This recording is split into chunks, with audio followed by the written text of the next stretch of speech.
درود بیننده‌های عزیز ارجمند مخلصان فوتبال. در برنامه فوتبال تاجیک سلسله صحبت‌های ما با سرمربیان دسته‌های لیگ عالی و یکم مملکت بعد از انجام مرحله یکم چمپیونات تاجیکستان اوید به فوتبال ادامه دارد و این شام در برنامه فوتبال تاجیک محمد جان حبیب‌الله سرمربی دسته هولبوک مهمان میباشند. خوش آمدید. البته میتوان شما را مبارکباد گفت با اون خاطری که بعد از بازی دیروزه همکنون شما صدرنشین جدول هستید. اما من میخواستم ما و شما صحبت از آن شروع کنیم که عین زمان شما از یک مشورت از یک واخوری آمدید. این فکر میکنم در آنجا البته با بازیگرانی که میخواهید به دسته جلب کنید با راهبریت دسته البته یک جایه یک مشورت دایر کردید. میخواستم در این باره اگر گفتن ممکن باشد چند حرفی بگویید آنگاه البته درباره فعالیت هولبوک در این موسم صحبت کنیم.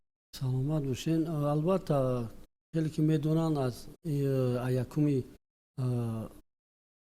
یول با گذاشتن بازیگران شده شد و ما هم امروز ساعت یک چند وخری داشتیم با بازیگران نوی که میخواستیم با دسته دعوت کنیم. البته گفت و شنید نه ما وقت با او میگیم با دلی سرمربی میشود با تاب دل است. بله البته چیزی که سرمربی میخواد و مونیاو پیدا میشوند و دیگر چیزی که بسیار اون چیزی که سرمربی میخواد با همون رسیدن نمیتونه. بسیار بازیگرانی که در لیگ عالی بازی میکردن میخواستیم که دعوت کنیم. امروز وخری داشتیم. البته هست خرسندآور هم هست بازیگرانی که ما دعوت کردیم اومده روزگی خود رو دادن. فقط ما حجت‌های همون رو نگاه کردن میستیم که تا وقتی که همون حجت‌هایی که از دسته میگیرن و بازیگران میتونن که با دیگر دسته گزارش کنن. حالا گفتن نمیتونید که ها هستند؟ نه ولو اندیق گفتن برای که چقدر گفتیم مثالی عادی که دسته هولبوک دینا بازی اخیر خود رو انجام دادیم با دسته شومنصور بود و ما در بعد بازی هم با بازیگران خودم هم صحبت شدیم گفتیم که ما میدونیم که چند نفری بازیگران ما هم با دیگر دسته ها میخوان گزارش کنن و البته ما میتونیم که 3 روز پس همین بازیگران رو جواب بدیم برای که در همین 3 روز هم ما هم میخوایم که همون بازیگرانی که ما میخوایم دعوت کنیم با دسته هولبوک با اون وخری گذرانیم یک همفهمی یک همکاری با بازیگران باید باشه. شما گفتید که نه همه وقت با تاب دل سرمربی است. از کدام لحاظ با تاب دل شما بودن نمیتواند؟ از لحاظ مالی یا اینکه از دیگر لحاظ؟ و اون است یک دو بازیگری که به حد ما با این بازیگران همکاری زیاد کرده بودم در لیگ عالی در دسته ریگا در دسته کوکتوش بازیگرانی که قبلا با ما همکاری داشتن ما میخواستیم دعوت کنیم لیکن وزیر همین خیلی بگیم که روبریت بسیار چیزی پیدا شد که همین بازیگران گزارش کرده یک 2 روز پس انیق گفتم میتوانن که میگذرن یا نه. برای همین گفتم که نه ما وقت روی خط ما میکنیم و بازیگرانی که ما نام‌نویس میکنیم نمیتوانیم که او رو با دسته دعوت کنیم. تا جایی که ما میدونیم سر و صداها هم هستن که شما از اغلب زیادی بازیگرانتون میخواهید به قولی که خلاص شوید، یعنی دسته رو به اصطلاحی سبک کنید. درست است؟ بله. چند نفر باید رود یا اینکه میروند؟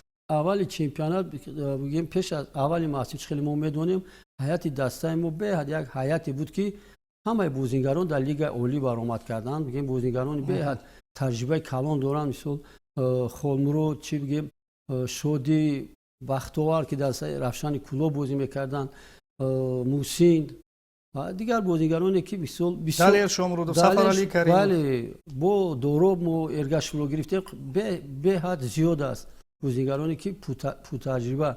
لیکن بازیگرانی جوان در ما امین ارگاشف بگیم رستم عوض قمچینوف بازیگران خیلی کم هستن. بازیگران جوانی که باید اساسی بازیگرانی که جوانن حرکتشون زیادن، بازیگرانی که سه تجربه و بسیارتر بگیم از روی تئوریکی گپ بسیار میزنن در میدان، بسیار یک سخنایی که باید بازیگر اجرا کنه با گپای این بازیگران پو تجربه. لیکن امروز فوتبال در سرعت است. بله سرعت خیلی بلند است. چمپیونات لیگ اول ما بسیارتر هم سرعت است هم بازی به حد یک توز تند زیاد 90 دقیقه در بسیار بازی‌ها با ما کمی میکند. ما در دقیقه 94 گل سر میدیم. من همچون یک بگیم سرمربی کردم یک آنالیز کرده برآمدیم تحلیل کردیم بسیاری گل‌ها که ما سر میدیم در دقیقه‌های اخیر است. аз рӯи ки ҳамин синни соли бозингаро чӣ намекунад мувофиқ нест, хаста мешаванд. хаста мешаванд. Баъдан мо бозиҳои ҳамин мавсимро фақат дар варзишгоҳи наве ки кушодан дар ҳамин варзишгоҳ бозӣ карда истодаем. ман намедонам мумкин аз рӯи ҳамин варзишгоҳ бошад ки ҳеҷ вақт варзишгоҳи мо пур аз мухлис нашуд, барое ки варзишгоҳ хеле калон аст. бисёр мухлис дар кор ки варзишгоҳ пур шавад. вақте ки дар варзишгоҳи пешина бозӣ мекардам, варзишгоҳ дар ҳар бозӣ пур аз мухлис буд. дар варзишгоҳи Исмоил Тишаев, бале, дар маркази ноҳия. бале. албатта ин варзишгоҳ андаке канортар аст аз маркази ноҳия. ба ҳар сурат мухлисон бояд раванду дастаи худро дастгирӣ кунанд. хуб, суоли дигар ин аст ки бибинед, оё мана ҳамон нафароне ки чанд нафаре ки номбар кардед хеле бачаҳои ботаҷриба ҳастанд. аз нигоҳи шумо мавҷудияти онҳо чӣ нафъ ва чӣ зиён мерасонад ба даста?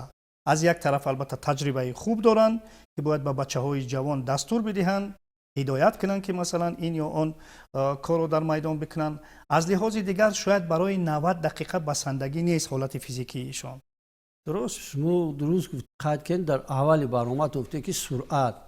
бале, бозингаро хеле пуртаҷрибаанд ва буридани ҷоми федератсияи футбол ҳам ҳамин буд ки аввали мавсим ҳамин бозингароне ки таҷрибаашон хеле калон аст, мо тавонистем ки ба барчаи ғолиб бароем ва соҳиби ҷомам шавем.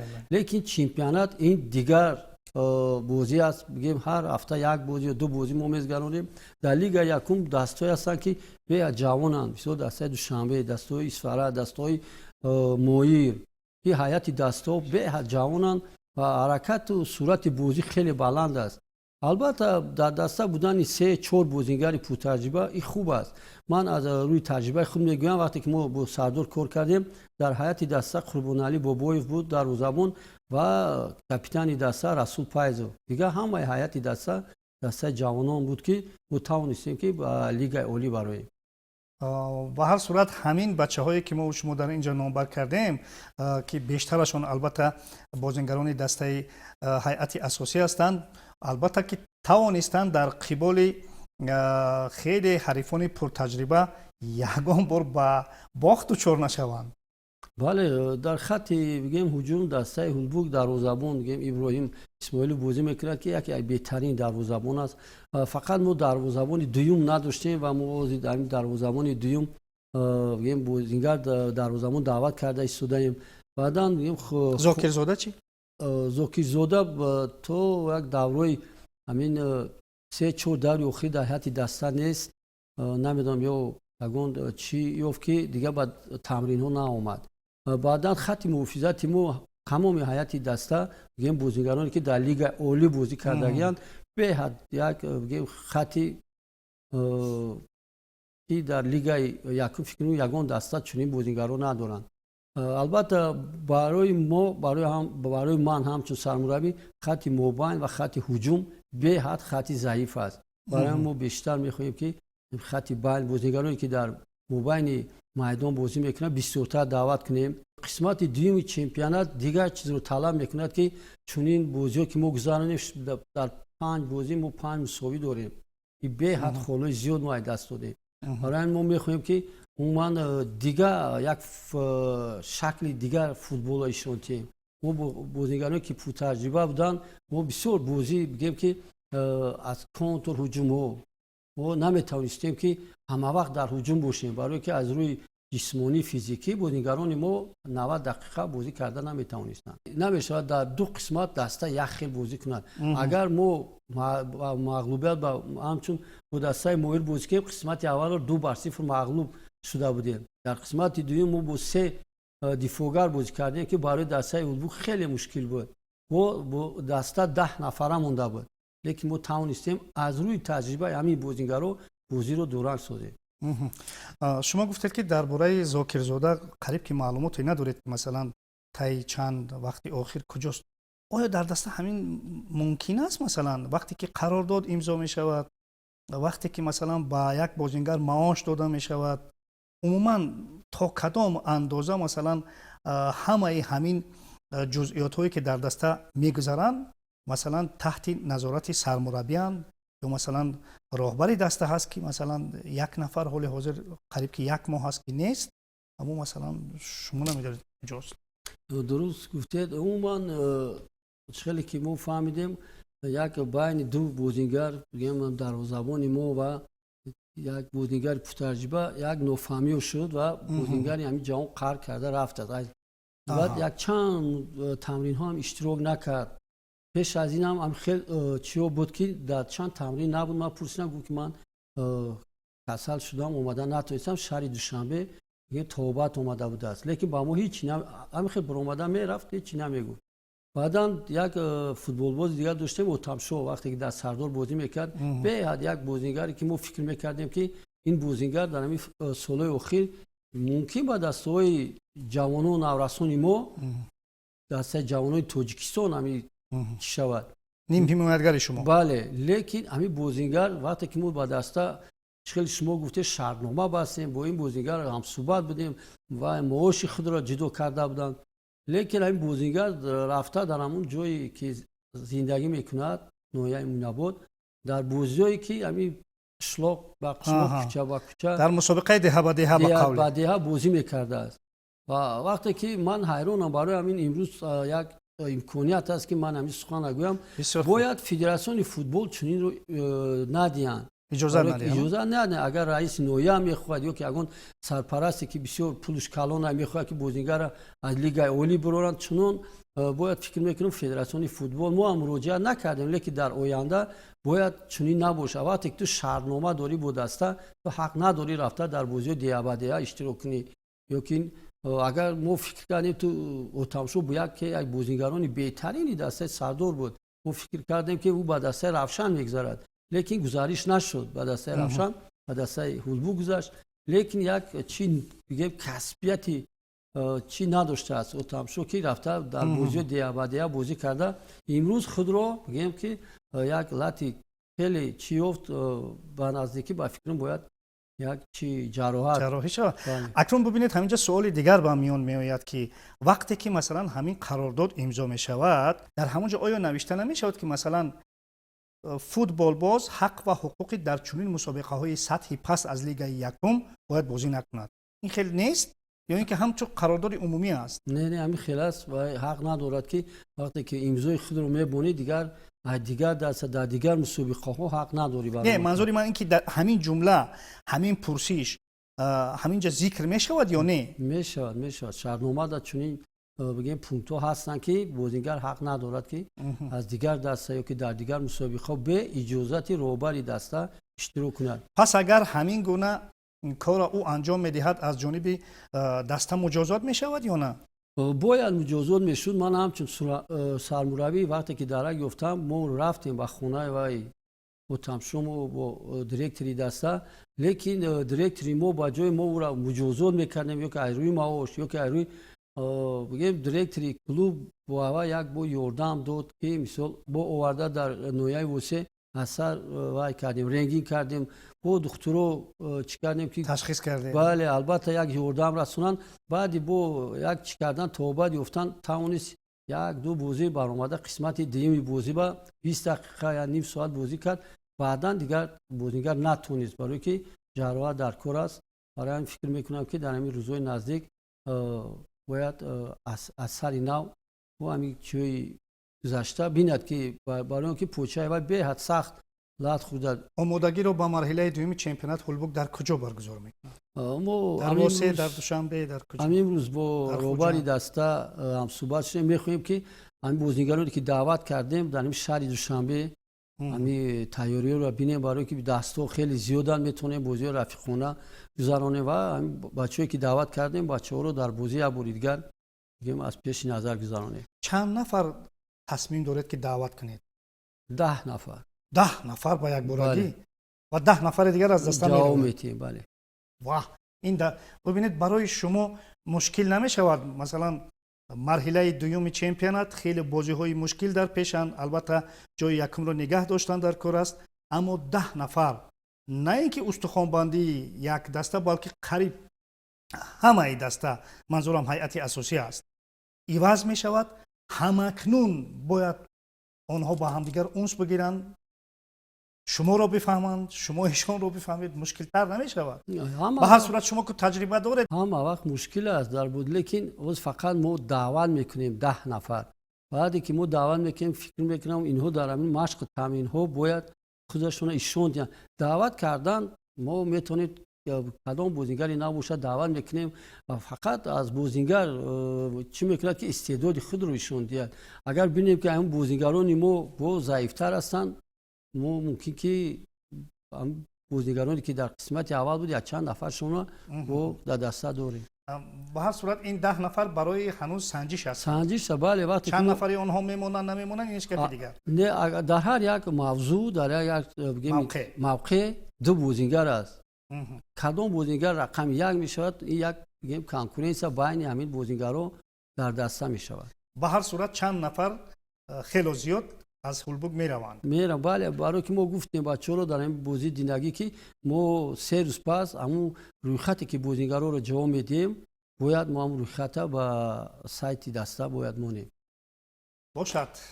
کوشش میکنیم که سایت شما رو همه وقت دیده ایستیم ببینیم که ها میروند و که ها میآیند.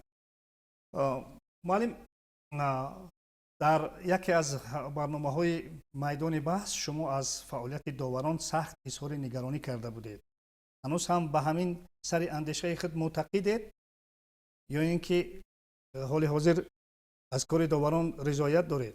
نه، عموما فقط یک بازی که رنگان بود به حد یک داوری میدان در وجه خطاییش هم کم بود. خطایی هم داوری کناری بود. داوری کناری بسیارتر چی کردن، خطایی زیاد داشتن. لیکن پیش این بازی هم بعد این بازی هم داوری بگیم نه قدر ما در داورو زلال میرسون. ما بازی خود رو میکردیم، فقط در یک همین واقعی با رنگان خیلی یک داوری پس، یک داوری گیم ضعیف بود. یعنی حال حاضر اندیشه شما مناسبت شما با داوران خیلی ملیح هست. بله. در آغاز سال وقتی که شما دسته هولبوگ رو پذیرفتید، سرمربی تعیین شدید، ما و شما صحبت داشتیم و یگانه مقصدی که داشتید همون وقت بیان داشتید، یعنی برگردانیدن هولبوگ با لیگ عالی دوگرباره است. هنوز هم سری همین اندیشه؟ ما فکر میکنم امروز که چخیل که ما همین برنامه در اشتراک داریم، از سخنایی که ما کردیم در صحبت یک جایه چخیل که شما گفتیم 10 نفر ایواد میشود، بیاد یک ریاکسیای چی دادید؟ یک واکنش عجیب. بله، 10 نفر گفتید. البته فکر میکنم که در نزد دسته بیاد یک وظیفه کلان موندن، برای همین چنین تغییرات‌های کلان هم با وجود میآید. یعنی 10 نفر ایواد شدنش فقط به همین سبب است که شما باید همین وعده داده خود رو اجرا کنید. بله، چقدر که ما در اون برنامه اولی که در اولی سال بود ما گفتیم که برگشت ما با دسته هولبوگ، برگردوندن دسته هولبوگ با لیگ عالی است. برای همین ما همین رو سر کرده بگیم فقط در همین گفت و کوبی بازیگرانی که میتونن که دسته رو بر لیگ عالی برگردونن. برای چمپیون شدن در واسه همه شرایط ها هست. شرایط تو بعد نیست، شرایطی که دسته دارد فکر میکنم بسیاری دستایی که در لیگ عالی هم ندارند و اونان بسیار دست ما نمبر نمیکنم. بله. شرط نیست نمبر کن، لیکن شرایط هم بعد نیست، شرایط خوبه.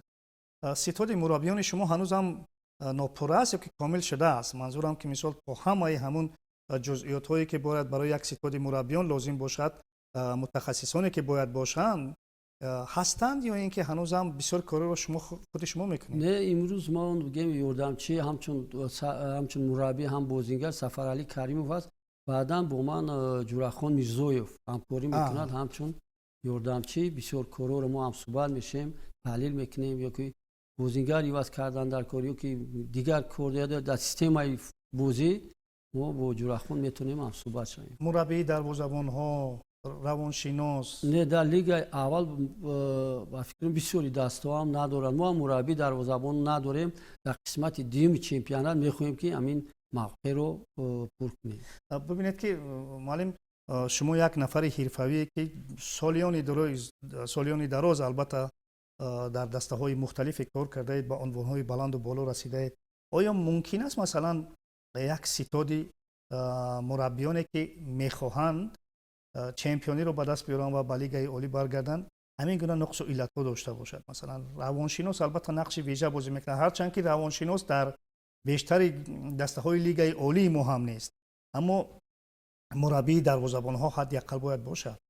عموما مسئله روانشناس ما در همین موسم گذشته وقتی که در برنامه 90 دقیقه همکاری داشتیم میگفتیم که ما باید همین عبرت از همسایه خود گیریم، از دستایی که در چمپیونات ازبکستان برآمد میکنند یا که دستایی که یکاچین و نورسان و جوانان ازبکستان همش روانشناس دارند.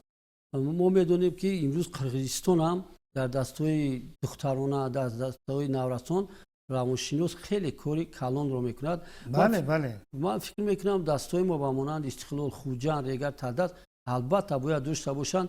گفته نموند که دستای یکاچینی ما ندارد روانشناس. یگان دسته یکاچین نه نورسان نه بگیم جوانان دسته یکاچینی ما نداریم، چون بگیم یک کارگری که همین کارو انجام دهد. البته در لیگ اول چیزای عادی هم بسیار چیزای عادی هم اجرا نمی شود یا همش در لیگ اولی وقتی که دسته می براید بعدا در مثال مربی دروازه‌بان یا که خیلی که ما میدونیم یا وقت در دسته پنشیر با این اگامبردیف همچون یک مشورتچی بود، مشاور. امروز یگان دسته ما چنین ندارند.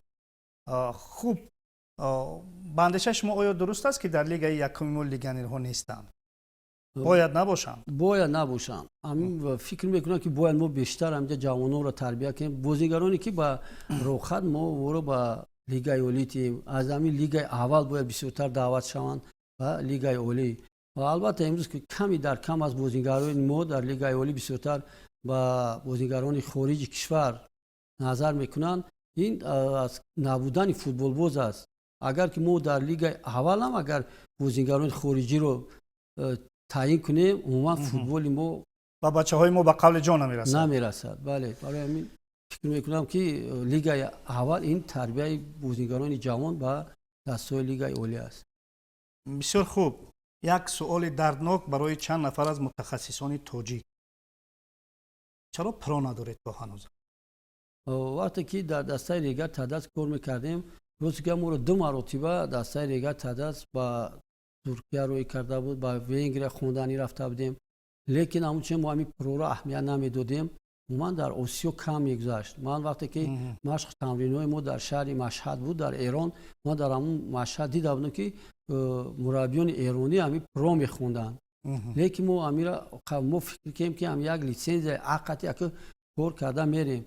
عموما داشتن پرو هم این برای همون مربی که میخواد که هنر خود رو استعداد خود رو از همین دولت بیرون. امروز در دولت ازبکستان پرو نیست، در لیگ اولی پرو رو بگیم گرفتن و چخیلی که پرزیدنت فدراسیون فوتبال ازبکستان گفت اون مربی که لیسنس A دارد، B دارد، C دارد، نه که استعداد دارد میتوند کار کند، یگان مشکلی نیست. باشد. به هر صورت چون طلبات حال حاضر فدراسیون فوتبال تاجیکستان همین است، بعد از چند چمپیونات انجام می شود هولبوک مقام اول رو میگیرد، هولبوک با لیگ اولی برمیگردد، باز همون مسئله روی کار میآید. بعد چی کنیم؟ البته فکر میکنم که اینجا با همین همکاری ما با اسپانسر روباریت هولبوک میباشد که اگر 2028 با فکرم با از پرو باری دیگر با تاجیکستان میشود گذرانده میشود همین لیسنس ما میتونیم که اشتراک کنیم. چرا خوب می شود. وقتی که ما با جلالدین مجیدوف هفته پیشین صحبت داشتیم، در همونجا من اندیشه خود بیان کردم که همین دسته ها می توانند که مثلا اندک همین حتی از خود معاش همین سرمربیان همین کورسی آموزش پرو را پرداخت کنند و بچه ها صاحب پرو شوند. چند نفر از متخصصان سرشناس تاجیک متاسفانه همین پرو را ندارند و با قولی که دستهاشون بسته است که نمیتونند در لیگ اولی کار کنند. اما من فکر میکنم که این مسئله حل شونده است و اصولا چرا مثلا همین دسته ها خودشون برای همین متخصص خودشون پرو نگیرند، پرو رو مبلغ شب مثلا پرداخت نکنند و با آنها شرطنامه نبندند که مثلا 5 سال فرض کردیم در همین دسته ما کار میکنیم. خوب، من فکر میکنم که رهبریت دسته هولبوک شما رو میشنوند. اجازه میدادین همین چرا نه؟ من مسئله پرو یک مثال من نیستم. من فکر میکنم زاهدین رحیم، فعلالدین توردیف، فوزایلوف، مربیانی که مربیانی خود جلال مجیدوف جلال مجید بسیار مربیانی که استعدادی بالا دارند. ما نمیتونیم که همین مربی‌ها در لیگ عالی کار کنند. باید برای ما یاردم تیان دستگیری کنند که امروز از دیگر از سربیا دیگر دولت‌ها اومده سال یک شرایط خوب در لیگ عالی کار کرده ایستادند. لیکن ما می‌بینیم که با همین خیلی شرایط‌ها و همین مربی‌ها در یک زینه‌های پستند. همین چیزی که من نمبر که گذاشتم همین مربی‌ها میتونن در لیگ عالی کدام دسته نباشن یک نتیجه خوب گیرن. بسیار خوب. اکنون در فرجام صحبتمون چون چمپیونات جهان اوید با فوتبال ادامه دارد میخواستیم چند سوال هم اطراف چمپیونات داشته باشیم با شما. با کی مخلصی میکنید؟ روزی که ما با ایران مخلصی میکردیم ازبکستان هر دو دسته از بازی ها بگیم شد اون من فکر میکنم که امروز سطح بازی آسیا بار دیگر ایشان دادن چمپیون جام جهان که خیلی پست است برای که بسیاری بازی هم خیلی در جام جهان میبینیم یک بازی به حد با یک خطایی کلان گذشته ایستاده است. لیکن فکر خود رو من گفتنیم که ممکن همین دسته فرانسه با قهرمان شود. فرانسه با کی در فینال بازی میکنه؟ باندیشش باز با آرژانتین. فکر میکنم با آرژانتین. خوب. در اول صحبت گفتیم که 10 نفر می رود 10 نفر می آید. خب اگر امکان می داشتید از همون فوتبال بازانی که حال حاضر در چمپیونات جهان را دعوت میکردید، مثلا رهبریت دسته هولبوک میگفت که برای شما مثلا مبلغ جدا میکنید دعوت کنید یک نفر یا در خط حمله یا در خط میانه یا در خط محافظه. عموما اون بازیگرانی که ما میخوایم و عموما بازیگران با مانند مسی، رونالدو، بازیگر هجوم کننده فرانسه و دیگر بازیگرانی که به حد مخلصوش در جهان زیادن چون این بازیگران رو یگان دسته ما دعوت کردن نمیتونیم. معلوم است من رمزی گفته استودم معلوم است به هر صورت کی رو میخواهید؟ البته من میخواستم اگر از بازیگران دسته ایران دعوت کنیم و در همین جو که شما همین سوال رو دادید من بسیار میخواستم که یکی از شاگردان ما که اورش در دسته ریگر تداس بازی میکرد و این همین شب روز با من به حد وقتی که دسته ایران با جام جهان برآمد ما هم صحبت می‌شدیم با دیگر و اورش به حد میخواد که با تاجیکستان برگردد و اون بازی که در ریگر تداس بازی میکرد به حد یک بازیگر خوب بود، یک انسان بهترین بود و من میخواستم که بار دیگر اورش رو با تاجیکستان دعوت کنم. چرا نه؟ اورش هم اکنون میتواند مثلا بعد از چند روزه در دسته هولبوک پیدا شود. بسیار خوب. خوش آمدید و البته با شما با هولبوک در بازی‌های مینبده برای رو کامیابی تمنا میکنیم. دوستان عزیز ارجمند خاطررسان میکنیم که ما یک صحبتی داشتیم با محمد جان حبیب‌اللهیف سرمربی دسته هولبوک ناحیه واسه. در همینجا برنامه ما به انجام میرسد.